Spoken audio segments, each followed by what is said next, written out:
So, like Matt said, my name's Lauren, and Mary Ellen and I have been friends for, I think, 12 years, since we were 18. We met as freshmen in college at Western Kentucky University, and so when I realized I was going to have to say something today, thinking about it, and there's just so many silly stories and fun stories, things to share. I couldn't decide on what to say. But there's one house in particular that kept coming to mind, I think because of all the ridiculous things that happened there, and it's the Edward house. This house we lived in, it's in the Highlands, which is a part of town in Louisville that is, it's historic. The houses are really old and cool, and so myself, Mary Ellen, and two other friends rented this place and thought we're getting a great deal. We thought the house was really cool and pretty on the outside, but we quickly realized that our landlord just wanted our money, and he made a lot of promises, and he didn't keep, looking over here at these girls, they live there with us, didn't keep any of his promises. So, for example, this house, we saw many animals live and die in this house they were not our pets. One of them was a bat that did not withstand our wrath. Looking back, mainly me, but it was a team effort. We dumped him in the bushes when it was all said and done. A possum, I think he was right outside the house. And then there was this raccoon. Well, we think it was a raccoon. Did we see a family of raccoons? Okay. Yeah, and we think he had a skateboard because we would be in the kitchen and hear like him skating back and forth above us. But then one day we were all in the kitchen and the lights flickered and we heard this like scurrying sound and then no more skateboard. So we think that he passed away that day. Another funny thing about this house is Mary Ellen's room. It wasn't really a room at all. It was like a sunroom, I guess, and a porch or something.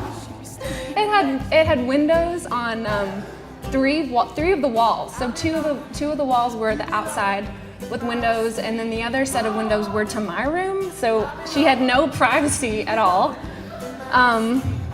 The cellar was below. She had a cellar door below her, and the attic door above her. So we always said, she was like, I'm just preparing for the mission field, and it's like I'm camping. Because it was hot all summer and cold in the winter, and I think, didn't he sleep on the floor? Like, he didn't even have a real bed. Eventually. He had a bed. And then in that house, we didn't have a lot of money for a while, and the peas. She ate a lot of peas, like that was her meal. She would heat them up on the stove and put them in your bowl from Spain, and I think, didn't you even sprinkle or grate Parmesan cheese on them to make them fancier? And that was her meal. So, those things are funny. They probably weren't all funny at the time. But that year, there were also some harder things that we went through, and just relational stuff with friends, and it was just kind of a dry season. And so one of the things that I learned about Mary Ellen from that year or two was just seeing her, she could just step into adversity and really thrive. And when things weren't going her way, she could just look to the Lord and find strength in Him. And so that's one thing I want to encourage you with. I cried walking down the aisle. I don't want to do it again. Just to keep seeking the Lord. No crying.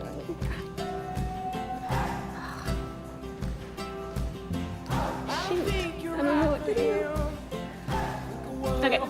Okay, so just seeking God, just continue to seek God amidst adversity. And, you and I have talked about some of the struggles that you'll have in Germany. She doesn't know the language and she's going to learn it. And just other struggles. Dang it. But,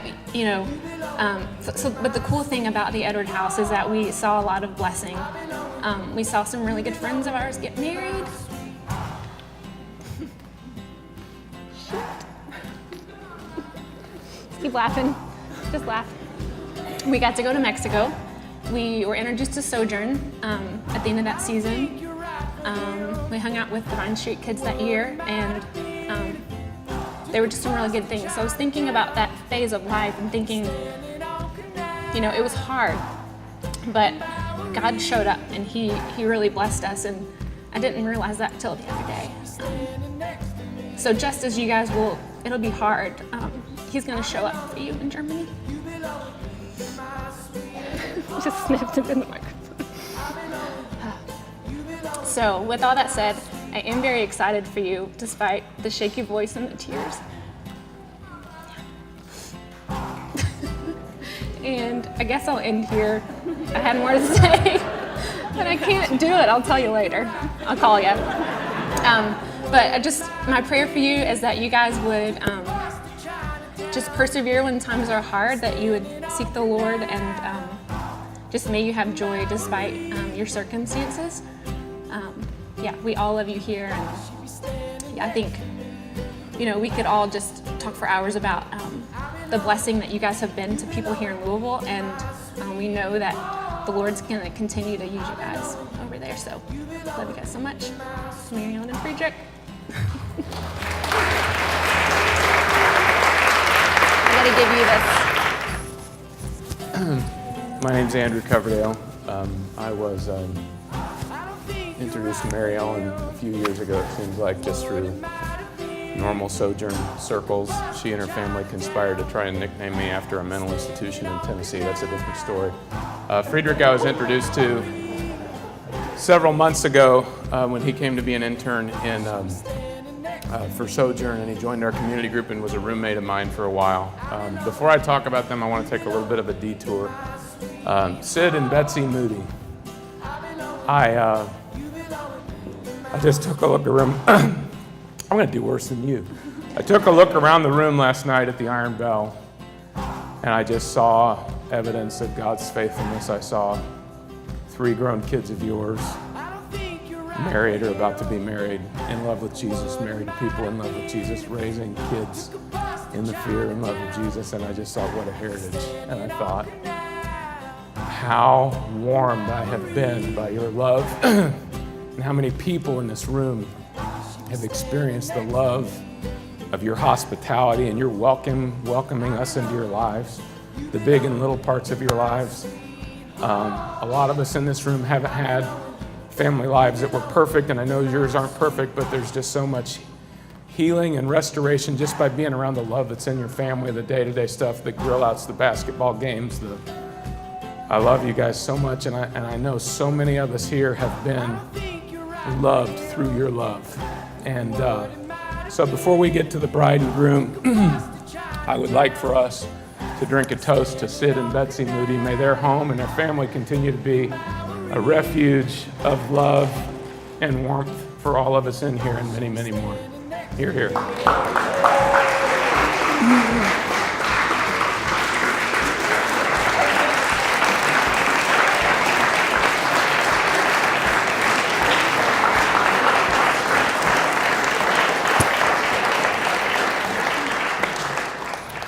Now, I am not a property manager, far from it, but I do want to say a word about 435 East Ormsby, especially if you are single and and have aspirations of being married someday. In 2009, Lauren and Mary Ellen and my wife Millie moved into 435 East Ormsby. Within a year, Lauren was married to Jeremiah. Later on, Becky Smith moved into 435 East Ormsby. Within 7 months, she was married to Smitty. Emily Shimwell later on moved on to 435 East Ormsby, and within 3 months, she was engaged. Once they all vacated in March of 2011, I moved into 435 East Ormsby. 3 months ago, I married Millie, who had lived in 435 East Ormsby. And Friedrich moved in with me at 435 East Ormsby. And you see the results. So I don't have any data that supports any kind of special filtration system with the water, but it may be something that you want to look into. We can get you in touch with the right people at some point. It's not really coincidence. I'll try and keep my remarks brief. Mary Ellen, thank you for your infectious joy. Thank you for being a bright spot in the lives of so many people. My daughter is an example. I'm an example. Lots of people are an example of you just loving everything you come in contact with. I love that about you. I really do. It's very obvious why Friedrich was drawn to you so quickly.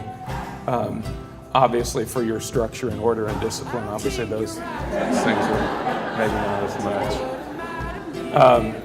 He was crazy about you from the very start. It was no secret in our household how he felt about you when you were doing all your so-called non-dates together. I love the non-dating scene in Christian circles. It's fantastic.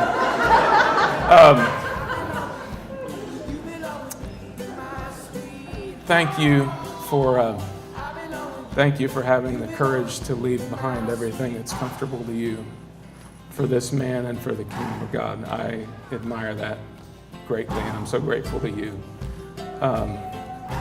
There's a missionary that some of us know that say, and I hope it doesn't sound trite because I hear what he says. He talks about when you give your life to Jesus, life is a one long series of goodbyes for one eternal hello, and that's the case. I mean, I trust that we'll see you again. There's something much bigger in the works here, and thank you for embracing that because that ain't easy. Friedrich, the months we had together, I'm always going to cherish. It's not very often when you get a roommate who does dishes for the fun of it and calls that relaxing. That's a really great roommate. It helps you overlook the times that he's running around in boxers only in awkward hours of the day. I suppose that's a little more kosher now. Friedrich, you pursued community more ferociously than anybody I've ever known. You were in our community group and you showed me more about what we throw around buzzwords like community in our world so much, but I saw it live through you. I saw you just grab any opportunity you could just to be in the lives of people, not in some big formal announced setting. You just love people with every hour of the day that you had available, and I love that. I learned so much from you in that. I learned what it can look like to live by the courage of your convictions and be very strong in those convictions, but be teachable. And that shows that you're more Christian than German, because Germans have strong convictions. And I love that about you, but strong convictions sometimes don't lend themselves to being soft and teachable. And when I think about what kind of husband you're going to be, that's the most encouraging thing to me, is that you are humble enough to know even the strongest of your convictions is subject to his Spirit. And I'm really, really encouraged by that. Really encouraged by that. Paul wrote about a guy named Onesimus that he was sending back to somebody, and he said, this just summarizes how I feel about you, really. He said, I'm sending him back to you, I'm sending my very heart.